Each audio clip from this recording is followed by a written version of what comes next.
장기간의 갑상선 호르몬 치료를 받으셨다고 해서 정신건강에 나쁜 영향을 미친다고 보기는 어렵습니다. 오히려 필요한 호르몬을 꾸준히 잘 복용하지 않으면 우울한 증상이 약화될 수도 있습니다. 갑상선 수술하고 목에 상처가 있는데 다른 사람들이 다 내 목만 보는 것 같아요. 차라리 죽는 게 낫겠다 싶어요 라고 하셨는데 네, 오늘도 특별한 손님을 모시고 방송을 시작하게 됐는데요. 강남세브란스 정신과 오주영 교수님과 함께합니다. 교수님, 소개 한번 부탁드립니다. 안녕하세요. 저는 강남세브란스병원 정신건강의학과에서 근무하고 있는 오주영입니다.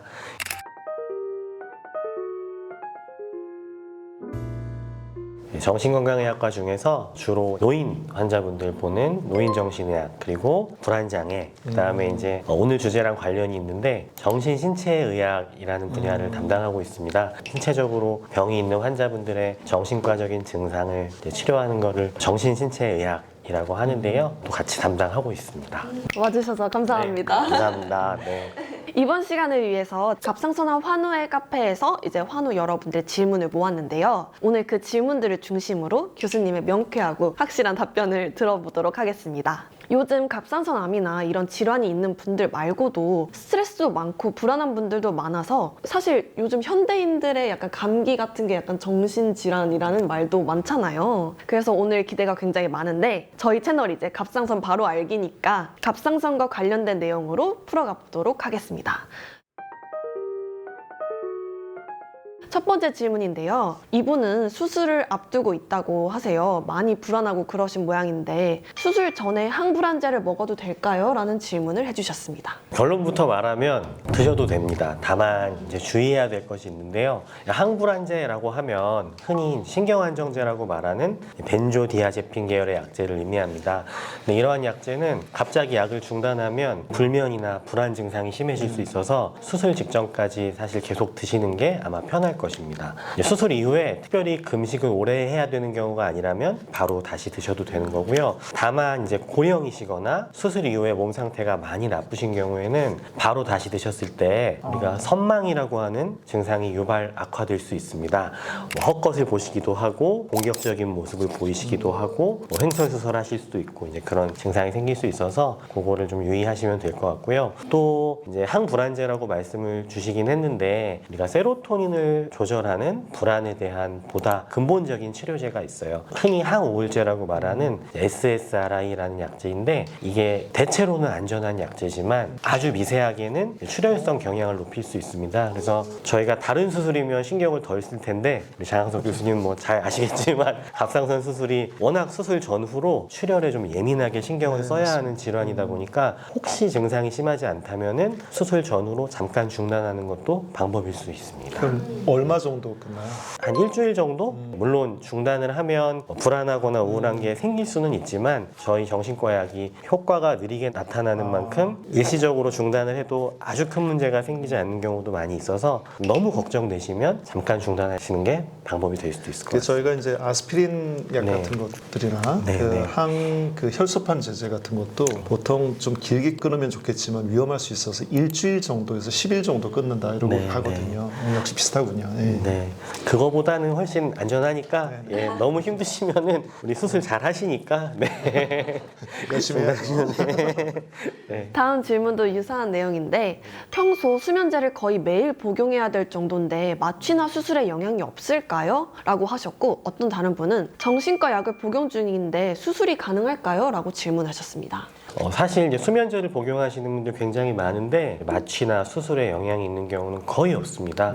예, 일반적으로 마취제는 수면제보다 훨씬 강력하게 작용하기 때문에 큰 영향이 없다라고 이제 마음 편하게 생각하시면 될 것 같습니다. 뭔가 괜히 이제 수면제를 많이 먹는다 생각하면은 그 옛날에 괴물에서 그 송강호 마취하려고 하는데 계속 깨는 그런 것처럼 될까봐 불안감이 있을 수도 있을 것 같거든요. 제가 항상 수면제를 먹는데 마취가 안 되면 어떡하지? 약간 이렇게 이렇게 생각할 수 있을 것 같아서 근데 이제 네. 그런 걱정을 안 해도 된다는 네. 얘기입니다. 걱정 안 해도 된다고 명쾌하게 말씀해 주셨습니다. 이제 다음 질문은 갑상선 호르몬제 용량에 따라 우울증이 오기도 하나요? 라고 하셨고 이분은 고위험군 환자라 갑상선 호르몬제를 세게 써야 된다고 하셨거든요. 갑상선 호르몬제 용량에 따라서 기분과 감정에 영향이 있을 수 있는데요. 이렇게 갑상선 호르몬 세게 쓰셔야 하면 당연히 호르몬 농도가 좀 올라갈 수 있고 이게 너무 과했을 때 불안하고 예민하고 두근거리는 쪽으로 작용을 할 수 있습니다.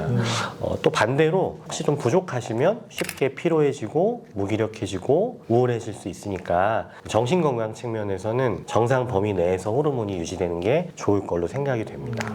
약을 어쨌든 쓰는 이유는 암 재발을 억압하기 위해서 그러니까 아주 높게 가지는 않아요. 그러니까 정상 레인지가 있으면 정상 범주보다 살짝 높게 걸어놓거든요. 그래서 이런 분들이 가지는 걱정 중에 하나가 이 상태가 일시적인 게 아니라 계속 평생 이 상태를 유지해서 가야 되는데 이게 정신 건강에 과연 나쁘지 않을까 이런 질문들을 많이 하거든요. 네. 사실 장기간의 갑상선 호르몬 치료를 받으셨다고 해서 정신 건강에 나쁜 영향을 미친다고 보기는 어렵습니다.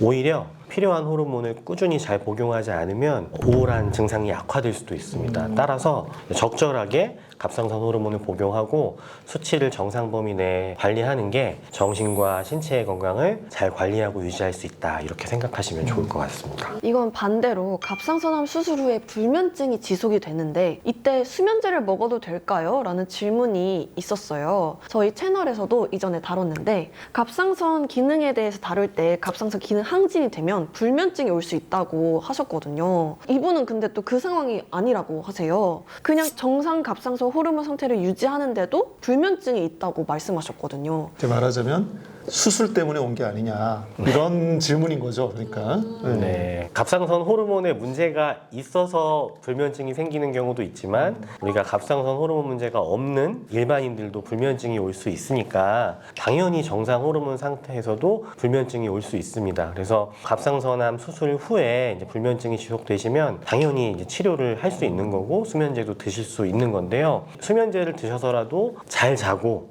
건강한 신체 상태를 유지하는 게 암 재발 방지나 예후에 좋을 수 있습니다. 다만 이제 수면제를 먹기 전에 불면증을 해결하는 비약물적인 방법이 사실 많이 있거든요. 뭐 인지행동 치료라든지 뭐 여러 다양한 방법들이 있기 때문에 그런 비약물적인 방법을 먼저 써볼 수도 있고 또 일반적으로 수면제로 알려진 졸피뎀 계열의 약제보다는 상대적으로 더 안전한 순한 약제들로 수면 조절을 먼저 시도해 볼 수도 있습니다. 또 한 가지 고민해 보셔야 될 게 경미한 우울증이 있어서 우울증의 증상으로 잠을 못 자는 경우가 있을 수 있거든요. 이 경우에는 사실 수면제보다는 오히려 이제 항우울제가 수면에 더 도움이 될 수도 있습니다. 따라서 필요하면 수면제를 먹어도 되는 건 맞는데 그 전에 다른 방법을 시도해 볼 수는 없는지 정신건강의학과 선생님이랑 상의해 보시는 게 좋을 것 같습니다. 그러니까 그 두 가지가 감별이 잘 안 되는 경우가 있으니까 네. 정확하게 그 정신과 선생님들이 의견을 듣고 쓰는 약이 다르니까요. 그렇게 하는 게 좋겠네요. 네, 그렇습니다. 다음 질문은 이제 자주 접하는 내용인데 갑상선암 수술 후 심각한 우울증에 빠져서 직장 생활이 힘들 정도입니다. 이게 갑상선 호르몬 때문일까요? 아니면 폐경이 와서 그런 걸까요? 어떻게 해야 될까요? 라고 하셨어요. 앞서 이제 말씀드렸듯이 수술 후에 갑상선 호르몬 조절이 잘 되지 않으면 그 자체로 이제 우울증이 올 수 있는데요. 만약에 정상 갑상선 호르몬 상태임에도 불구하고 우울증이 온다면 다른 요인을 생각해 봐야 될 것 같습니다. 혹시 일상생활에서 스트레스가 너무 심한 것은 아닌지 그것도 살펴봐야 될 것 같고요. 또 폐경 시기가 겹쳤다면 역시 이제 그 시기에 맞춰서 신체가 다양한 생리적, 심리적 변화가 오기 때문에 갑상선 호르몬과 상관없이 우울 증상이 생길 수 있겠습니다. 폐경 때문이 맞다면 여성 호르몬 대체요법을 할 수도 있겠고요. 또 일반적인 항우울제 사용도 굉장히 도움이 됩니다. 우울증이 이제 앞서 말씀드린 것처럼 불면증처럼 약으로만 치료하는 게 아니에요. 그래서 상담 치료나 뭐 요새는 뇌를 자극하는 이제 뉴로모듈레이션이라고 하는 비약물적인 치료도 있어서 그런 것도 고려해 볼 수 있습니다.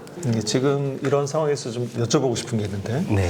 이런 분들이 있어요. 갑상선을 수술했는데 너무 피곤하다. 그래서 우리 외과나 내분비과 선생님들은 아니 수술했다고 피곤할 이유는 하나도 없다. 그리고 당신의 갑상선은 정상이다. 이래서 아, 너무 티예요, 너무 티. 감정적 공감이 하나도 없는. 그러니까 정말로 그래서 환자들이 의사가 너무 성의 없게 말한다 이런 이야기가 있는데 아니 사실은 이게 우리는 정확한 근거를 이야기해 주는 게 내 역할이라고 생각하기 때문에 그러는데요. 이 피곤은 왜 피곤한 걸까요? 그러니까 자기 생활에서 변한 건 수술 받은 것밖에 없대요. 네. 상황이 변한 건 그거밖에 없어서 얘가 문제라고 자신은 강하게 생각하는데 의사한테 같은 의사는 말도 안 되는 소리 하지 말라고 이런 식으로 했으니까 기분 나쁘다 이런 걸 텐데요. 예, 어떻게 될까요? 이 피곤은 정신과적으로 설명이 될까요? 네, 정신과적으로 설명할 수 있을 것 같은데요. 예. 이게 이제 갑상선 수술만 했지만 수술을 했다는 것 자체가 심리사회적으로 본인에게 큰 이제 변화가 있는 겁니다. 그래서 수술과 그로 인한 뭐 신체 변화, 호르몬 변화 이런 거는 무사히 잘 회복된다고 하더라도 이 수술이라는 것 자체가 삶에서 매우 중요한 사건이기 때문에 심리적으로 많은 영향을 줄 수 있습니다.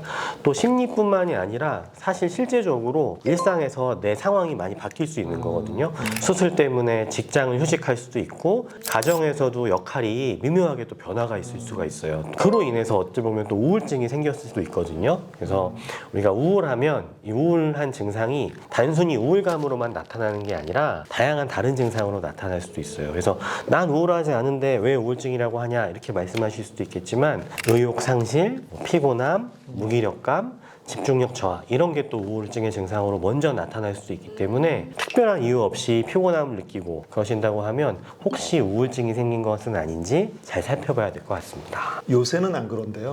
옛날에 이런 애매모호한 증상이 내가 볼 때는 조금 심리적인 원인일 것 같아서 정신과를 한번 보시라 이렇게 권유하면 펄펄 뛰면서 화를 냈어요. 나를 뭘로 보고 지금 그런 이야기를 했는데 요새는 뭐 심리 상담을 받던 정신과 상담을 받다는 그런 저항은 없는데요. 지금 이 말씀을 들으면 피곤한 그 자체도 사실은 그런 하나의 맥락에서 이해할 수 있다면 정신과를 보시게 해드리는 것도 좋은 방법이겠네요. 네, 당연히 좋은 방법이고요.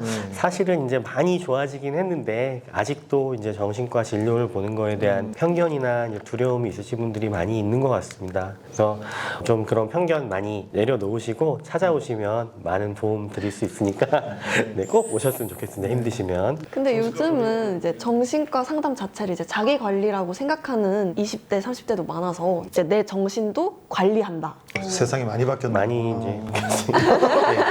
그래도 말씀 꼭 드려야 될 게 그래도 너무 그런 두려움이나 편견 때문에 힘드시면 요새는 그래도 정신과 약제를 다른 과에서 먼저 시작은 하실 수 있으니까 뭐 가정의학과라든지 다른 과에서 먼저 처방 받아 보시고 아 이게 진짜 도움이 되는 게 맞구나 싶으면 또 정신과 오셔도 되니까요. 기분턱을 많이 낮추셨으면 좋겠다 이런 생각이 듭니다. 네. 오늘 그 내용 중에 가장 중요한 내용일 수도 있겠어요. 네. 이 대목이. 예. 이제 다음 질문은 갑상선암을 진단을 받았는데 살기 싫을 정도로 낙담했습니다. 저는 정말 착하게 살았는데 왜 제게 이런 일이 생긴 걸까요? 남편이 혹은 가족이 저를 못살게 굴어서 이런 병이 생긴 것 같아요. 아니 이게 제가 하나 부언을 좀 하면 외래 왔어요. 그 남편하고 부인이 오는데 남편이 그 죄인처럼 이러고 있고 부인이 그러는 거예요. 이 사람이 형편없이 그래서 내가 이런 병에 걸렸다. 그리고 막 그 자리에서 뭐라 그러는데 남편은 진짜 죄 지은 사람처럼 이러고 있어요. 그래서 절대 그게 아니라고 하는데 부인은 완강해요. 이 사람 때문에 생긴 병이라고 하는 거죠. 어떻게 하세요? 아, 예, 물론 가족에게 받은 스트레스가 아주 조금 영향을 미칠 수는 있겠는데 사실은 기본적으로는 주변 사람들이 어떤 잘못을 하거나 본인에게 어떤 잘못이 있어서 암이 생긴 게 아니라 우리가 수명이 길어지고 진단 기술이 발달하면서 최근에는 사실 살면서 암을 진단받는 확률이 거의 절반에 이릅니다. 뭐 남자는 좀 더 많아서 한 40%, 여성은 30% 이상 이렇게 진단을 받기 때문에 살면서 암을 만나는 게 어떻게 보면은 이상한 일이 아니거든요. 누구나 암에 걸릴 수 있고 그래서 내가 뭐 어떤 잘못을 했다거나 이렇게 자책하실 필요도 없고 주변 사람을 막 원망하실 필요도 없고 좀 속상한 병이 찾아왔지만 우리가 잘 극복할 수 있을 거라고 좀 더 긍정적인 태도를 유지하는 게 좋을 것 같습니다. 만약에 이렇게 이제 말씀은 제가 드리지만 혼자 마음 관리하는 게 도저히 잘 되지 않는다. 그러면 또 저희한테 오셔야 됩니다. 네. 다음 질문은 이런 거였어요. 갑상선암을 진단을 받았는데 혼자서 꽁꽁 앓고 있는 거예요. 가족들한테 알리지도 못하고 절망감이 너무 심해서 자신이 느끼는 절망감을 가족들한테 주기 싫어서 뭐 이런 의미일 텐데 이제 위로를 좀 받아야 될 텐데 어떻게 될까요? 이런 분들은.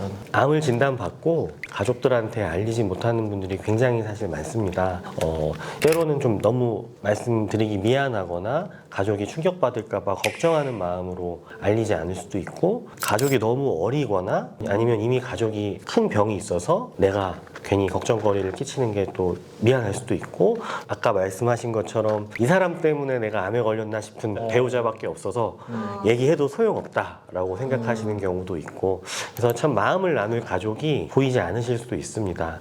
근데 사실 누구에게나 마음을 나눌 상대가 가까이 있는 건 아니거든요. 그래서 앞서 이제 말씀드린 것과 비슷한 말씀이지만, 이 암으로 인해 힘든 마음을 나눌 사람이 도저히 주변에 없다면 이제 정신건강 전문가가 옆에서 도와드릴 수 있으니까 도움을 이제 찾아보시는 것도 방법일 것 같고, 실제로 어느 정도 규모가 되는 병원들은 이제 암센터에 스트레스 클리닉이 요새는 다 있어요. 그래서 뭐 정신종양학이라고도 하는데 암 환자의 정신건강을 다루는 선생님들이 따로 있습니다.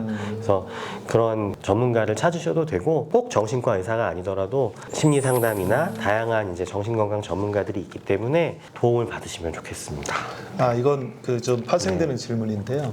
얼마 전에 제가 12살짜리 어린아이를 수술했어요. 근데 얘가 저한테 지금 수술 받는 게 3번째 수술이에요. 근데 엄마나 아빠가 애한테 암이라는 말을 안 하고 싶은 거예요. 근데 저는 뭐라고 했냐면 6학년 정도 되는 애가 자기가 3번이나 수술 받는 이유를 모를 거라고 생각하냐고. 차라리 정확하게 알려주고 너는 나을 수 있고 그러기 위해서 수술 받는다라는 걸 이야기해 주는 게 더 좋겠다는 그렇게 조언을 했는데 제가 잘한 걸까요? 네, 너무 잘하신 것 같습니다. 사실 제가 이제 아까 노인 본다고 말씀드렸는데 노인 환자분들도 가족들이 쉬쉬하면서 암 진단에 대해서 본인 몸 상태에 대해서 모르시는 경우가 아직도 굉장히 많거든요. 근데 사실 본인 스스로 자기의 몸 상태나 향후의 진료 과정에 대해서 같이 참여하고 결정할 권리가 누구나 있는 거잖아요. 그러니까 만 12살 되는 학생 정도면 충분히 그거에 대해서 결정할 수 있고 그럴 권리가 있는 겁니다. 그래서 어떻게 보면은 그걸 알리지 않는 거는 차별이나 그 사람의 권리를 무시하는 게 될 수 있기 때문에 꼭 알리셔야 되고요.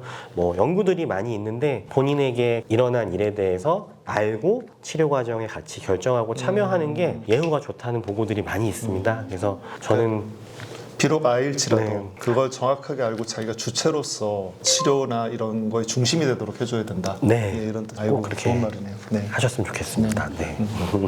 다음 질문으로는 처음에는 멋모르고 치료를 받았는데 갑상선 수술 후 전신의 기능이 다 떨어지고 무기력해진 데다가 심한 우울증에 빠져 아무것도 할 수 없어요. 이게 다 암 탓이겠죠? 라고 하셨습니다. 이건 아마도 제가 판단할 때는 이런 상태라면 갑상선 수술만 한 게 아니라 수술 후에 방사선 동연수 치료를 하기 위해서 갑상선 기능을 최저로 떨어뜨렸던 그런 상황에서 겪은 일을 말씀하시는 것 같아요. 그 실제로 극단적인 기능 저하에 빠뜨리거든요. 동연수 치료의 효과를 높이기 위해서. 그러면 무기력하고 쇠약하고 몸도 퉁퉁 붓고 그리고 정신도 멍해지고 우울해지고 이럴 수 있다고 저는 생각을 하는 건데요. 그런 게 아닐까 하는 생각이 들어요. 네.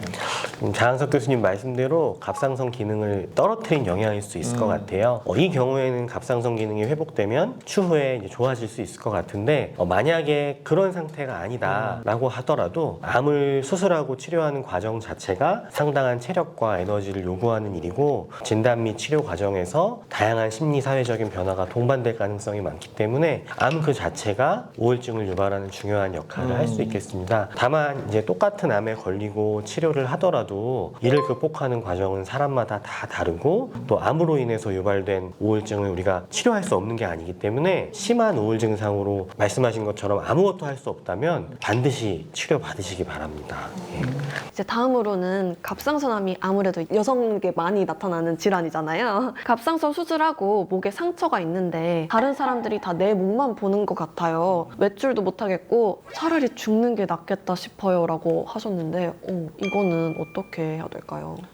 수술로 인해서 이렇게 다른 사람들이 쉽게 볼 수 있는 부위에 상처가 생기면 자신감도 떨어지고 다른 사람들의 시선도 굉장히 많이 신경 쓰이실 것 같습니다. 그로 인해서 죽고 싶은 마음까지 드실 정도라고 하니까 정말 너무 힘드실 것 같아요. 하지만 이제 저희가 생각해 봐야 될 것이 일단 기본적으로 사람들은 다른 사람들에게 생각보다는 크게 관심이 없어요. 예를 들면 이제 오늘 이 영상을 보신 분들이 이 영상 종료하시고 나서 과연 이제 오주영이라는 의사에 대해서 얼마나 생각하시고 평가하시고 떠올릴까 한번 생각해 보시면 집에서 하루 종일 이 영상 보고 저 생각하시고 떠올리신 분은 사실 아마 아무도 없을 수도 있습니다. 그래서 이제 저희가 다른 사람 시선이나 이런 거에 너무 예민하신 사회불안장애 환자분들 치료할 때 숙제를 종종 드립니다. 한번 밖에 나가서 오늘 하루 자신을 사람들이 얼마나 쳐다보는지 한 100명쯤 마주쳐보고 실제로 한번 세어봐라 하면 다른 사람들이 다 뭐 핸드폰 보고 있고 자기 할 일 하느라 바쁘기 때문에 내 이 모습에 대해서 그렇게 신경을 많이 쓰지 않거든요. 그러니까 이게 이제 내 문제라는 겁니다. 다른 사람들이 나를 바라보는 것보다는 내가 자신감이 떨어지고 자존감이 떨어지고 한 거라서 이제 내 마음을 바꾸는 게 훨씬 중요하다는 생각이 필요한데요. 우리가 상처 그 자체를 지울 수는 없다고 하더라도 그로 인한 이제 우울감이나 떨어진 자존감은 우리가 반드시 회복할 수 있고, 저는 사실 목에 상처가 있으신 분들 보면 오히려 이제 암을 열심히 극복하고 치료하시는 과정에서 생긴 영광의 상처로 보이기도 해요. 그래서 다른 사람들 생각에 대해서 예민하게 받아들이고 자존감 떨어지시지 않으셨으면 좋겠다는 말씀 드리고요. 실제로 누가 안 좋게 생각할 수도 있어요. 일시적으로 좋지 않은 생각할 수도 있는데 그건 그 사람의 이제 일시적인 판단일 뿐인 거고, 과연 그 사람이 내 인생에 큰 영향을 끼칠 수 있을까 생각해 보면 그러지 않은 경우가 훨씬 많습니다. 그래서 좀 더 자신감 가지시고 영광의 상처로 생각하자, 저는 그렇게 말씀드리고 싶습니다. 그리고 제 기분 전환용으로 그 값비싼 목걸이 하나 너무 자기가 사지 말고 뭐 남편한테 하나 사달라 하든지 그래서 딱 그 거시면 좋을 것 같습니다. 비싼 스카프, 뭐 비싼 목걸이. 실제적이고 너무 좋은 조언인 것 같습니다.